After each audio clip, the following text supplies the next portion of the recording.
Welcome to vintage study classes. Student, आज हम political science का एक नया टॉपिक स्टार्ट करेंगे जो इंडियन कॉन्स्टिट्यूशन है, भारत का संविधान सभा जो किस तरह से तैयार हुई थी। तो ये बिल्कुल पहला ही टॉपिक है।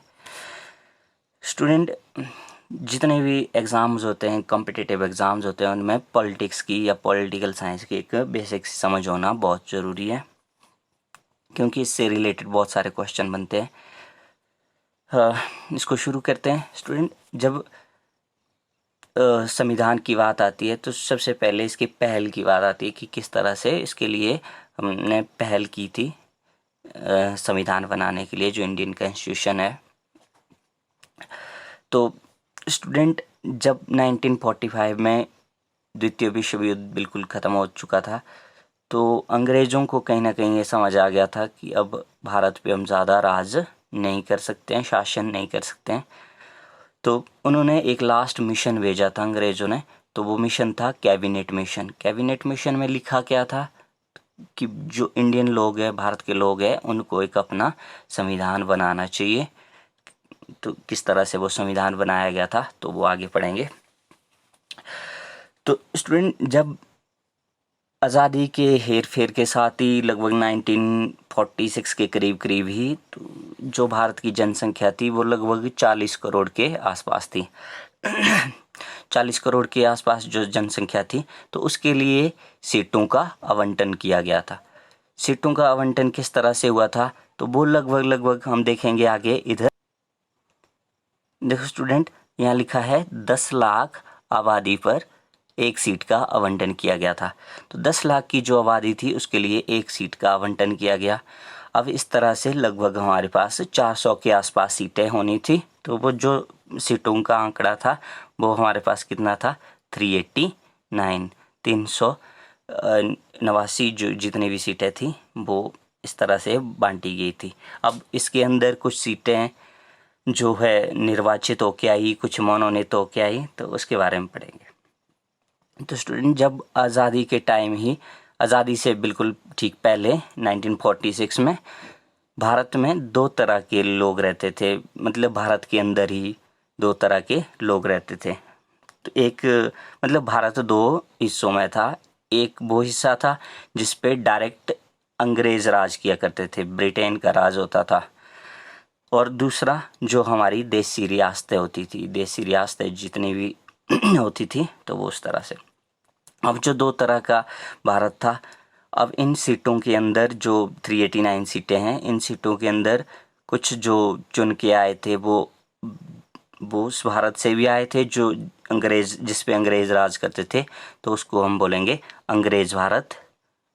तो वो था अंग्रेज भारत। और दूसरा था देसी रियासतें, जितनी भी देसी रियासतें थी। देसी रियासतों से जितने भी मेंबर आए थे वो मनोनीत आए थे। मनोनीत मतलब वो चुन के निर्वाचन करके नहीं आए थे, उनके लिए कोई इलेक्शन नहीं किया गया था। तो वो सीटें कुछ इस तरह से थी, उनको हम लिख सकते हैं 292, 292 और 93, 93। जो 292 थी ये वो सीटें थी जो अंग्रेज़ भारत से आई थी, मतलब जिस पे डायरेक्ट ब्रिटेन का राज चलता था, क्राउन का शासन था। तो वो 292 ये निर्वाचित होके आई थी। ये जुलाई 1946 की बात है। क्लियर है स्टूडेंट? और नेक्स्ट जो 93 है, 93 सीटें हैं, वो मनोनीत थी। ये मनोनीत सीटें कहाँ से आई थी? जो हमारी देसी रियासतें थी। तो 292 और 93। 292 को कई बार क्या लिखते थे? 292 प्लस 4। अब ये 4 क्या था वो देखेंगे। 4 स्टूडेंट, इसको याद रख सकते हैं हम A B C D से। A B C D से। A से अजमेर, B से बलूचिस्तान। बलूचिस्तान जो है अब पाकिस्तान के अंडर आता है, बलूचिस्तान। C से कुर्ग जो अब कर्नाटक के अंडर आता है। D से दिल्ली। क्लियर है स्टूडेंट? फिर से देखेंगे, अजमेर बलूचिस्तान, कुर्ग जो कर्नाटक में, दिल्ली। Clear student?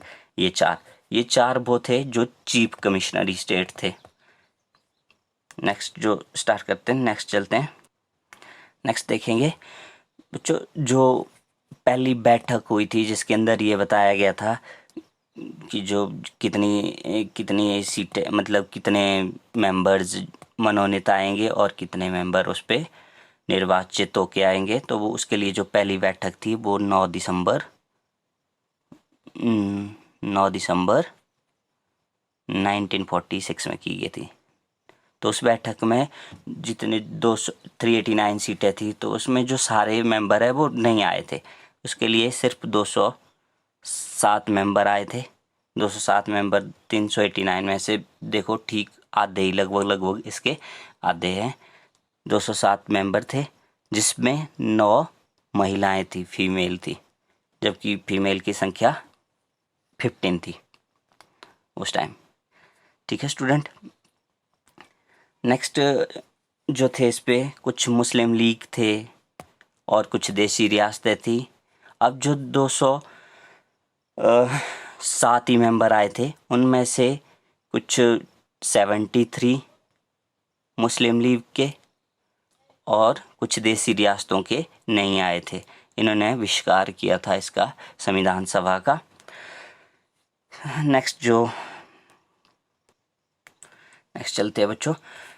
तो जिस तरह से संविधान सभा बनाई गई थी, सबसे जो पहली बैठक की गई थी 9 दिसंबर 1946 को, तो उस पे जो सबसे उम्रदराज आदमी था वहाँ पे, वैसे जो अध्यक्ष था वो वहाँ इलेक्शन करके चुना जाना था, बट वहाँ पे सबसे पहले जो कार्यवाहक संविधान सभा के अध्यक्ष चुने गए थे वो सिर्फ एक उम्रदराज आदमी को चुना गया था। तो वो जो आदमी थे उनका नाम था डॉक्टर सच्चिदानंद सिन्हा। तो स्टूडेंट इनको यहाँ देखेंगे हम, डॉक्टर सच्चिदानंद सिन्हा को। ये वो आदमी थे जिनको सबसे पहला कार्यवाहक, अगर पूछा जाए संविधान सभा का जो सबसे पहला कार्यवाहक अध्यक्ष चुना गया था, तो वो किसको चुना गया था? डॉक्टर सच्चिदानंद सिन्हा को। Clear student?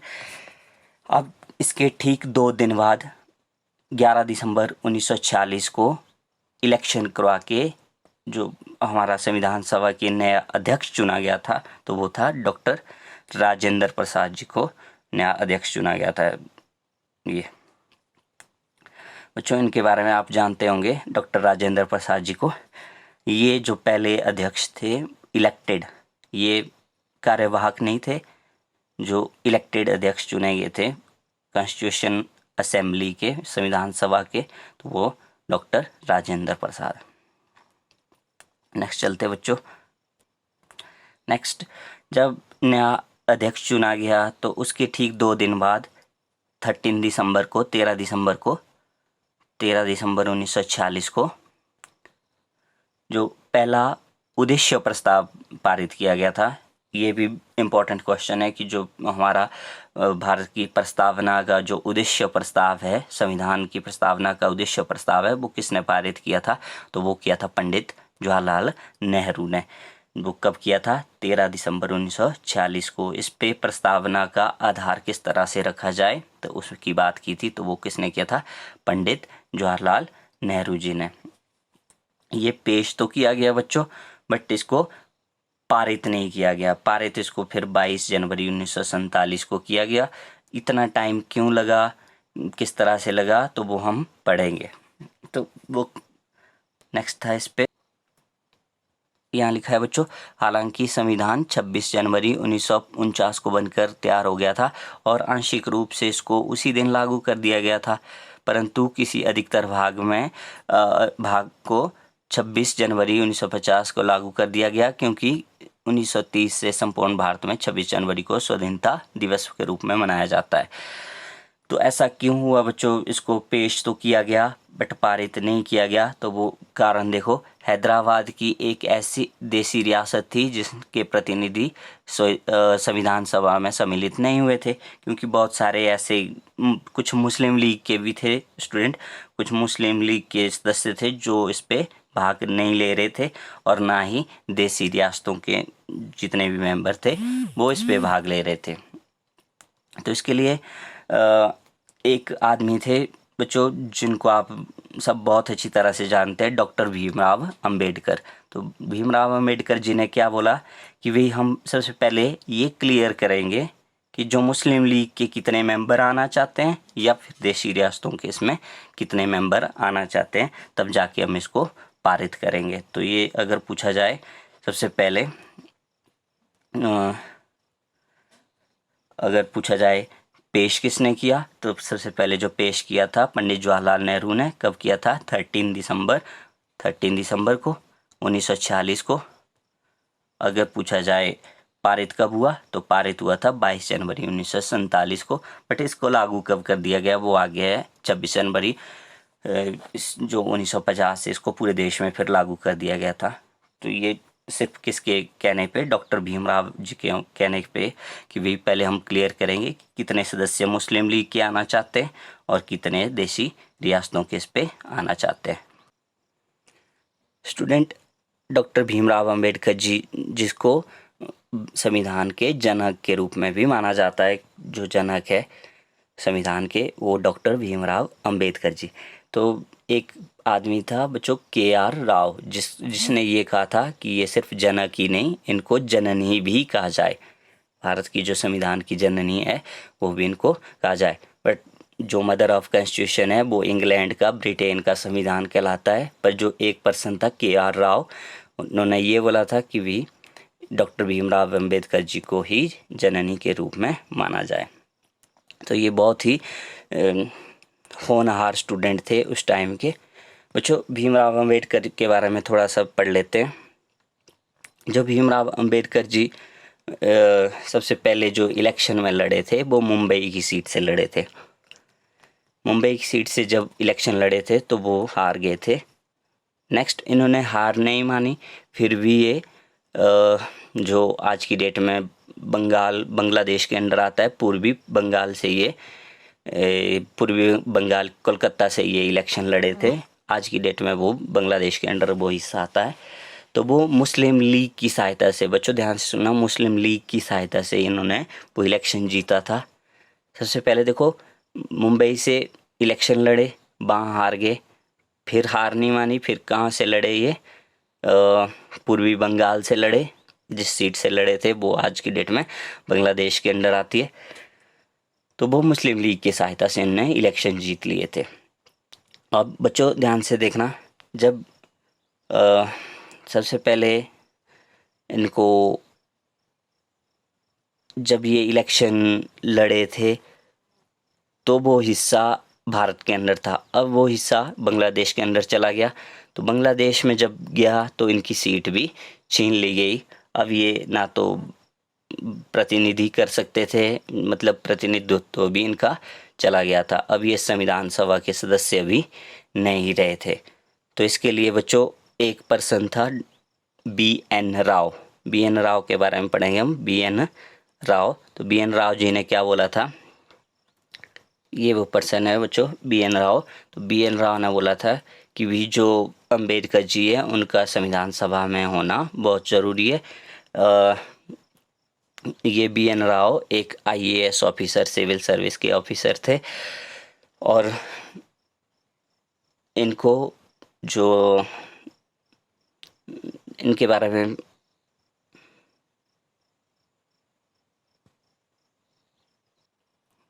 थोड़ा सा जान लेते हैं। BN Rao international court of justice के जो UNO के अंडर एक ऑर्गेनाइजेशन थी, इंटरनेशनल कोर्ट ऑफ जस्टिस, जिसमें पूरे विश्व से केवल 15 जजेस ही होते थे। तो इन्होंने इंटरनेशनल कोर्ट ऑफ जस्टिस में हिस्सा लिया था, भाग लिया था। तो ये पहले वो भारतीय थे, BN राव जी। तो BN राव ने डॉक्टर राजेंद्र प्रसाद को कहा कि भी जो भीमराव अंबेडकर जी को इनको वापस लाना बेहद ही इम्पोर्टेंट है, बहुत ज़्यादा ज़रूरी है। इनका संविधान सभा में होना बहुत ज़्यादा ज़रूरी है। तो डॉक्टर राजेंद्र प्रसाद जी ने मुंबई के जो हेड थे, उस टाइम मुंबई के हेड थे, उनका नाम था BG खैर। बीजी खैर, बाल गंगाधर खैर, ये हिंदी भाषा आयोग के अध्यक्ष चुने गए थे 1955 में। हिंदी भाषा के इनको अध्यक्ष चुना गया था। तो जब डॉक्टर राजेंद्र प्रसाद जी ने इनसे कहा, मुंबई के जो हेड रहे, हेड मतलब एक प्रधान थे, ये प्रधान उस टाइम एक प्रांत के हेड होते थे, तो उनसे कहा कि भाई आप मुंबई में किसी सीट को खाली कर दो। तो ऐसे ऐसे हमने डॉक्टर भीमराव अंबेडकर जी को वापस लाना है। तो इन्होंने, जो बीजी खैर है, इन्होंने मुंबई की सीट से एम.आर. जयकर से इस्तीफा लिया, जो कि वहाँ से जीत के आए थे। एम.आर. जयकर जी से इस्तीफा लिया था और वहाँ की सीट के लिए जो भीमराव अंबेडकर जी को वापस लाया था। क्लियर स्टूडेंट यहाँ तक? नेक्स्ट बच्चों, उसके बाद जो 29 अगस्त को 1947 को एक प्रारूप समिति बनाई गई थी, प्रारूप तैयार किया गया था, एक ड्राफ्टिंग कमेटी तैयार की गई थी। तो जो प्रारूप तैयार किया था हमारे संविधान का, तो वो किया था इन्होंने, इनका नाम B.N. राव B.N. राव ने हमारे संविधान का एक प्रारूप तैयार किया था। बच्चों, अगर पूछा जाए एग्ज़ाम के अंदर क्वेश्चन कि भाई जो प्रारूप तैयार किया था संविधान का, तो वो किसने किया था? B.N. राव ने। Clear student? B.N. राव ने जो संविधान का प्रारूप तैयार किया, बिल्कुल निःशुल्क, मतलब निस्वार्थ सेवा से ही ये तैयार किया था। वो 29 अगस्त 1947 की बात है। Clear student? इसके जो अध्यक्ष चुने गए थे डॉक्टर भीमराव अंबेडकर जी को अध्यक्ष, ये बच्चों डॉक्टर भीमराव अंबेडकर जी को इसका अध्यक्ष चुना गया था। अब सबसे जो इम्पोर्टेंट क्वेश्चन यहाँ से बनता है कि कुल अधिवेशन, कुल मीटिंग्स, सेशन कितने रहे इसके अंदर? तो जो कुल सेशन थे इस पे, वैसे तो 11 सेशन रहे, 11 सेशन रहे, पर कई जगह बच्चों यहाँ देखते बच्चों, इस पे जो सेशन रहे थे टोटल 11 सेशन रहे थे, +1 मतलब जो अंतिम बैठक कब हुई थी इसकी? 24 जनवरी 1950 को इसकी अंतिम बैठक हुई थी। तो इसको लास्ट अधिवेशन को भी, अंतिम बैठक को भी इसमें अधिवेशन, इसके सेशन में काउंट कर दिया गया। तो बच्चों एग्ज़ाम में अगर ऑप्शन आते हैं 11, 13, 15, 16, तो आप टिक करके आएंगे बच्चों 11। अगर एग्ज़ाम में ऑप्शन आते 11, 12, 13, 14, तो आप टिक करके आएंगे 12। ठीक है स्टूडेंट? जो टोटल अधिवेशन थे वो 12 थे। क्यों थे 12? क्योंकि जो लास्ट बैठक थी उसको भी अंतिम अधिवेशन माना गया। अब जो हमारा संविधान है वो 26 जनवरी 1949 को आंशिक रूप से तैयार हो गया था, बिल्कुल तैयार हो गया था। और इसमें उस टाइम कितने अनुच्छेद थे? 15+1। 15+1 क्यों बोल रहा हूँ मैं स्टूडेंट? वैसे 15 अनुच्छेद थे, जो 16वां अनुच्छेद है उस पर ये लिखा गया कि 15 कौन कौन से अनुच्छेद थे, तब ये 15+1। अब जब तैयार हुआ था 1949 को, तब इस पर टोटल हस्ताक्षर थे वो बहुत कम हुए थे, बहुत कम लोगों की सहमति थी, तो वो हस्ताक्षर किए गए थे 284। बच्चों इसको भी ध्यान से याद रखना है, 284 ये इंपॉर्टेंट क्वेश्चन है। कितने हस्ताक्षर हुए थे? तो 284 हस्ताक्षर उसमें टोटल किए। तो बच्चों देखो नेक्स्ट, जैसे कि लिखा है 26 जनवरी 1950 को इसे पूरे देश में लागू कर दिया गया था। तो 26 जनवरी को जो लागू किया, बट तैयार कब हुआ था? 26 नवंबर 1949 को ये तैयार हुआ था। तो उस टाइम जब 26 जनवरी 1949 को ये तैयार हुआ था, तो उस पर ये देखा गया कि अब जो ढूंढना था कि भाई कौन इसको लिखेगा, संविधान को कौन लिखेगा। तो बच्चों ये वो बुक है एक संविधान की, जो ये, तो देखो स्टूडेंट किस तरह से ये डिज़ाइनिंग की गई है। तो ये बुक किसने लिखी है, किस तरह से इसको डिज़ाइन किया है, तो वो एक विषय था उस टाइम कि भाई इसको कौन लिखेगा। तो उस टाइम दो जो पर्सन थे, दो आदमी थे, एक नंदलाल बोस और दूसरा प्रेम बिहारी नारायण रायज़ादा। तो ये दोनों भी इम्पोर्टेंट आदमी हैं जिन्होंने हमारे संविधान में महत्वपूर्ण भूमिका निभाई है, नंदलाल बोस और प्रेम बिहारी रायज़ादा। अब देखो स्टूडेंट, इस बुक को ध्यान से देखो, इसके चारों ओर बॉर्डरिंग की गई है, कुछ बॉर्डर्स किए गए हैं ये इस तरह से। तो ये जो बॉर्डर बनाए गए हैं ये नंदलाल बोस द्वारा बनाए गए हैं। इस बुक को सजाया है किसने? नंदलाल बोस ने। और जो लिखा गया है, लिखावट किसकी है इसमें? प्रेम बिहारी नारायण रायजादा। तो उन दोनों पर्सन को हम यहाँ देखेंगे। ये बच्चों नंदलाल बोस, नंदलाल बोस, इनने क्या किया, जो भी हमारी संविधान की किताब थी उसके चारों ओर से बॉर्डर तैयार किया गया। उसमें जो पूरा माना जाता है कि जो हमारी आज़ादी में जितनी भी बातें घटित हुई उनको सबको इस पे बिखेर दिया था नंदलाल बोस ने। नेक्स्ट जो आदमी थे, दूसरे आदमी थे, वो थे हमारे पास कौन? प्रेम बिहारी नारायण रायजादा। तो प्रेम बिहारी नारायण रायजादा, ये इन्होंने क्या किया था स्टूडेंट? माना जाता है उस टाइम जब ये तैयार हुआ था संविधान, तो पंडित जवाहरलाल नेहरू जी स्पेशली इनके घर पहुंचे थे इनसे मिलने, और कहा था कि भाई जो आप लिखेंगे, संविधान लिखेंगे, तो उसका आप कितना पैसा लेंगे, कि किस तरह से लिखेंगे। तो इन्होंने एक बात बोली थी कि मैं इसका कुछ भी पैसा नहीं लूँगा, बट मेरी एक शर्त है कि जो भी पेज लिखा जाएगा उस हर एक पेज के नीचे मेरा नाम हो, इनका नाम, और जो लास्ट पेज हो, लास्ट पेज में इनका और इनके दादाजी का नाम लिखा जाए। तो ये तो पंडित जवाहरलाल जी नेहरू ने बिल्कुल मान लिया कि चलो इतना कर रहा है संविधान के लिए, तो इतना हम मान सकते हैं। Clear student? तो इस तरह से तैयार किया गया था हमारा संविधान।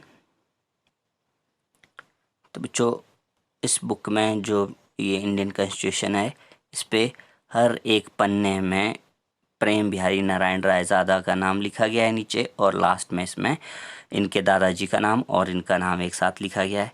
और एक इम्पॉर्टेंट क्वेश्चन है, जो हमारा संविधान है वो किस लिखावट में लिखा गया है? तो उसका आंसर है रनिंग इटैलिक स्टाइल। वो लिखा गया है रनिंग इटैलिक स्टाइल में, इटैलिक स्टाइल। तो बोलते हैं स्टूडेंट, ये जो निब भी यूज़ करते थे लिखने के लिए, वो एक खास किस्म की निब हुआ करती थी।